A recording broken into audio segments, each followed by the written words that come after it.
ایک شخص جو ہے جس کا نام غلام رسول تھا، اور اس کا تعلق جو تھا وہ لاہور سے تھا، بظاہر غریب تھا، سبزی فروش تھا، اور مدینے کی یاد میں بہت بے چین رہتا تھا۔ اپنے گھر میں اس نے گنبد خضرا کی ایک تصویر لگائی، اور رات کے وقت وہ استغاثے کرتا اور عرض کرتا کہ یا رسول اللہ صلی اللہ علیہ وسلم، مرنے سے پہلے مجھے بھی مدینے بلا لیجئے۔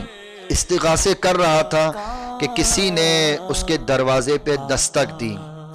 دروازے جا کے نے جب کھولا تو سامنے جو شخص تھا کہنے لگا تم غلام رسول ہی ہو، ہم تمہیں مدینے بھیجنا چاہتے ہیں۔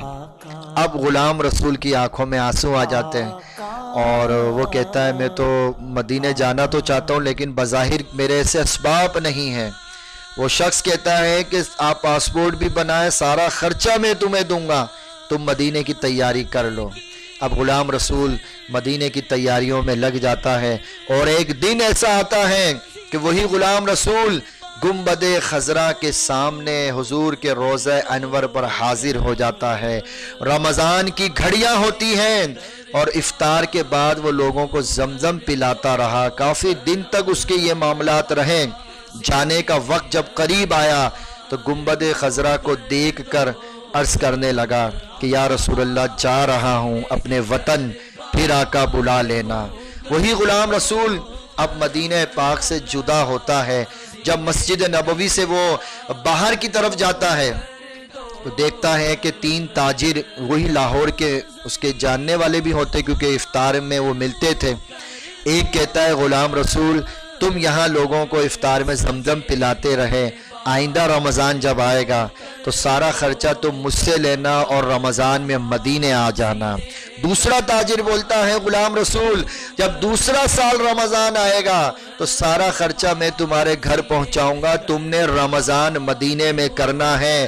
تیسرا تاجر کہتا ہے غلام رسول جب تیسرا سال آئے گا تو تیسرے سال سارا خرچہ میں دوں گا، تم رمضان مدینے میں کرنا۔ غلام رسول کی آنکھوں میں آنسو آ جاتے ہیں۔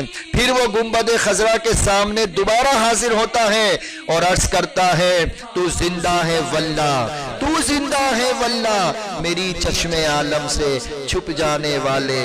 پہلا سال رمضان میں غلام رسول مدینے پہنچتا ہے، دوسرے سال رمضان میں پھر مدینے آتا ہے، تیسرے سال رمضان میں پھر مدینے حاضر ہوتا ہے، اور جب جانے کے لمحات آتے ہیں باب جبرائیل کے سامنے حضور علیہ السلام کے قدموں میں حاضر ہو کر عرض کرتا ہے یا رسول اللہ صلی اللہ علیہ وسلم آقا جا رہا ہوں، کرم فرما دیں، اسألک شفاعت یا رسول اللہ، یا رسول اللہ میں آپ کی شفاعت کا طلبگار ہوں۔ یہ کہتے وہ بیٹھ جاتے ہیں اور پھر وہ لیٹتے ہیں اور درود پاک پڑھتے پڑھتے ان کی روح تن سے جدا ہو جاتی ہے۔ غلام رسول حضور علیہ السلام کے قدموں میں دم توڑ دیتے ہیں، پاؤں بھی سمیٹ لیے اس وقت جب روح تن سے جدا ہوئی کہ حضور کا دربار بید بھی نہ ہو جائے۔ آج وہی لاہور کا ایک سبزی فروش غلام رسول حضور کے قدموں میں جنت البقیع میں آرام کر رہے ہیں۔